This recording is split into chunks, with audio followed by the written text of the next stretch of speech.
Hello there, Star Wars fans, and welcome to a new fan fiction. This one is going to be what if Qui-Gon spoke to Anakin before his fall to the dark side, and it might be my favorite. Now, it's not exactly action-packed, it's a lot more dialogue, emotion based, and that's the direction I wanted to go here. I looked at it in a few different directions, and this is the one I ultimately chose. Let me know if you enjoy, and if you want to watch some of my other fan fictions, you can check out this playlist. It has a lot of good stuff. I've enjoyed doing this. I appreciate each and every one of you. These have been doing very well. So thank you. Thank you. And if you want to watch a video kind of based on Force Ghosts, I put it out yesterday. It's my most recent. You can check that out. Explains them pretty much in full. But let's get into today's fan fiction. What if Qui-Gon, the ghost of Qui-Gon, spoke to Anakin before his fall to the dark side? Let's get into it. We open on Naboo, Qui-Gon dying in Obi-Wan's arms. He is glad Obi-Wan promised to train the boy, but he dies worried about all that could go wrong. He was to be Anakin's master, but now all he could do was hope that he could guide Anakin through the Force. Qui-Gon dies, not fully trained in becoming a Force spirit, but enough to at least preserve his life and train more in the afterlife. As he died, and as he became the Force spirit, Qui-Gon would see flashes of Anakin, happy on a warm planet, sad on a sand planet, evil, happiness, sadness, all of the emotions, many different outcomes, the future, the past, the present. Time worked differently as one with the Force, but the future was not set in stone. Always in motion, the future is, Qui-Gon remembered Yoda telling him, and that would be true throughout this time. Qui-Gon understood Anakin was the chosen one, created by the Force to counter the growing threat of the Sith. But Qui-Gon was chosen by the Wills to guide Anakin, and in time, he would do so. He had to continue to train after death, though, how to truly communicate with the living, and how to even appear as himself with his body, not just his voice. Over to Anakin now. Anakin and Obi-Wan would train together, Obi-Wan training Anakin, and they would follow the same path as we saw in the prequels. He would mourn Qui-Gon, but he would train under Obi-Wan and the other Jedi. The path would begin to either being Darth Vader or the Jedi Chosen One, the path that would determine the fate of the galaxy. Qui-Gon would train and attempted to appear to Anakin over time, but never really getting it. But the time to really try for the first time, the time to attempt it more than he ever had before, was on Tatooine, when Anakin went to save his mother. Qui-Gon wishes he were still alive, as he would have taken Anakin to see her, would have taken Anakin to save her. Now he had to just try to reach him through the Force, and Qui-Gon watched as Shmi died in Anakin's arms. The boy had lost his mother, the mother that Jedi had taken from him, the mother he had taken from him. Qui-Gon didn't blame Anakin for the resentful feeling flowing through him now, but he couldn't believe the rage this boy possessed at this moment. He used all his power right now to sense the boy's thoughts, and Anakin was beyond angry. He thought about everything he could have done differently. He should have never let Qui-Gon leave her here. She said she was proud of him, but how could he deserve her pride if he couldn't even save her, he thought.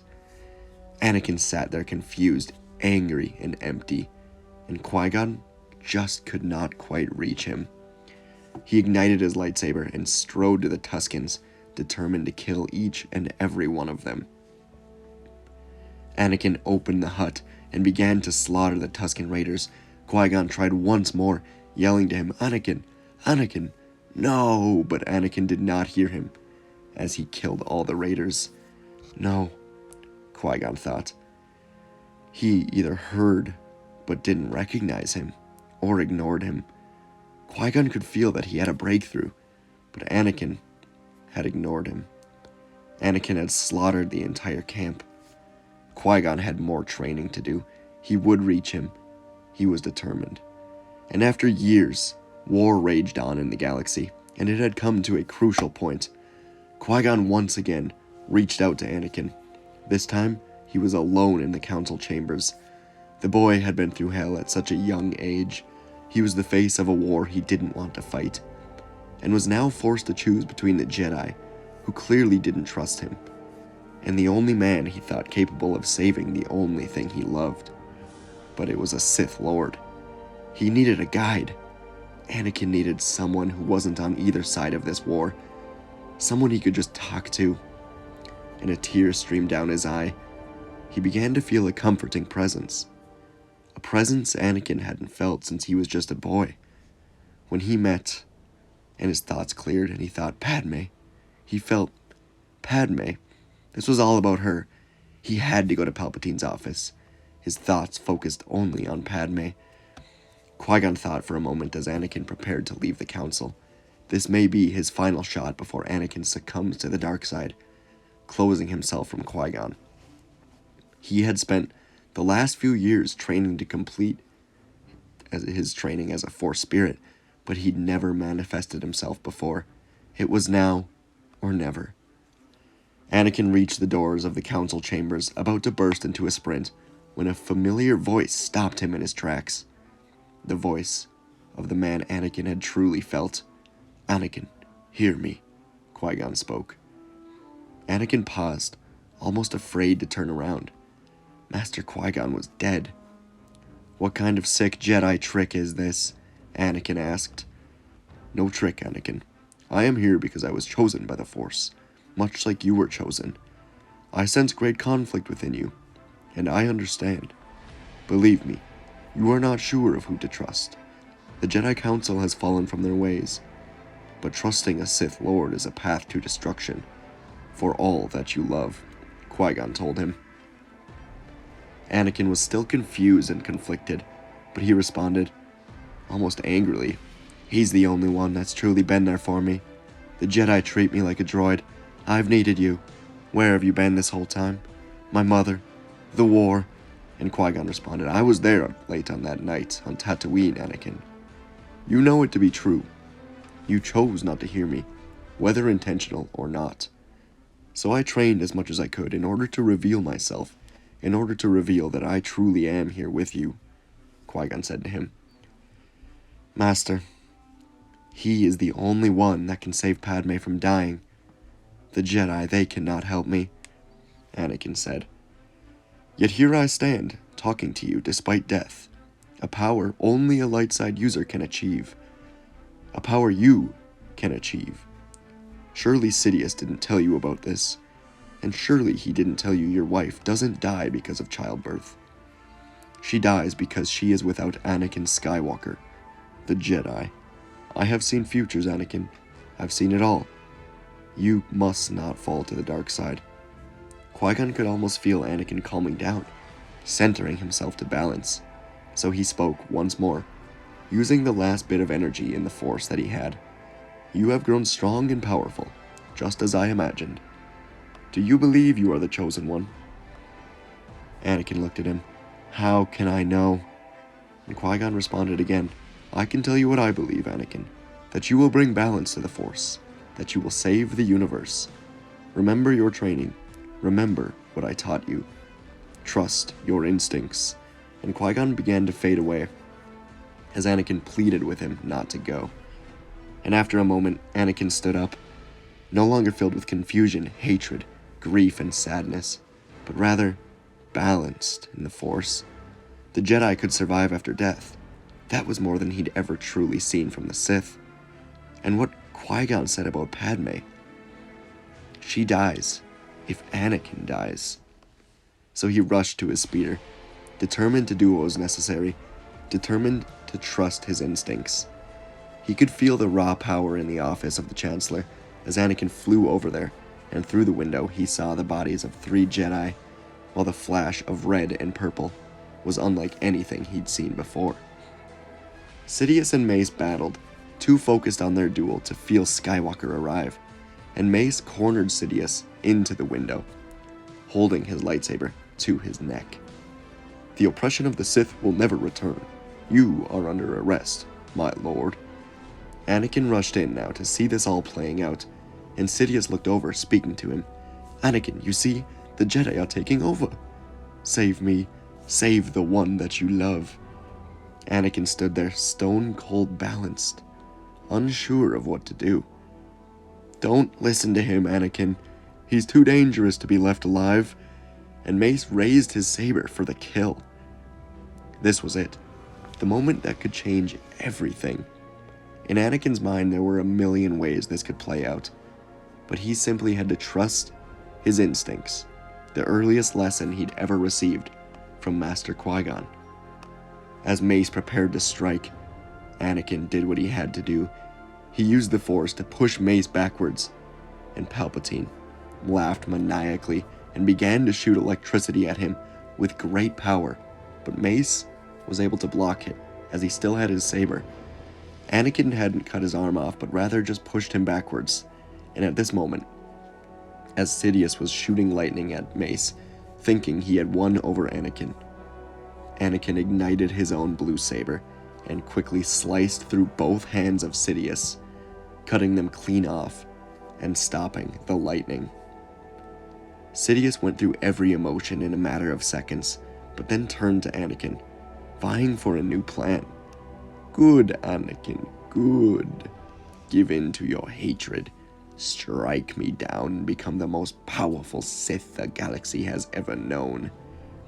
But Anakin just looked at him, knowing this was what he wanted. "Darth Sidious, you are under arrest," Anakin told him. "I have seen the power to cheat death from a Jedi with my own eyes." Sidious was bewildered. He could not believe what he was hearing. The Jedi did not have this power. These were only myths. Qui-Gon, he thought, the Jedi he feared most. And Anakin looked down at him and arrested him, elbows cuffed together, forearms cuffed together, and he escorted him out of there. No hands. Sidious had lost this battle.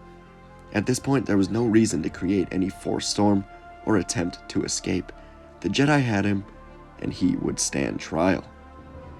Mace called for a new Jedi escort, with 10 Jedi Masters preparing to arrive soon to take in Sidious, including Shaak Ti and Kalarin Beck. As they waited, Anakin spoke to Mace. "I'm sorry I pushed you away, Master. I went down a dark path after killing Dooku, and I know you're strong in the Force. I know you've studied the dark side. But I believe arresting Sidious was the right move. I had to trust my instincts, Master." Mace looked at him, almost shocked, almost amazed. "No need to apologize, Anakin. You were able to overcome your emotions and arrest him. The war will come to an end, and we will expose the treachery of the Sith once and for all to the Senate." The shuttle then took off with Anakin, Mace, and the other 10 Masters guarding a now heavily restrained, disfigured Darth Sidious. He would be placed in a jail, his own cell, and to his dismay, the Jedi had kept around 10 of the now nearly extinct Ysalamir creatures. They were placed around the cell of Sidious, making his force powers moot until the time for the trial would come. And now, Anakin and the Jedi had won. In a council meeting, Anakin spoke to the council about what happened. Those who had doubted him now praised him for ending the war, including Mace Windu. He was kept on the council, he was given the seat of Kit Fisto, and he was made into a Jedi Master.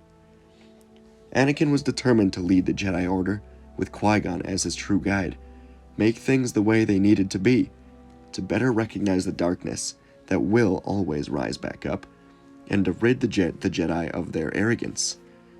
This was the way he would bring balance.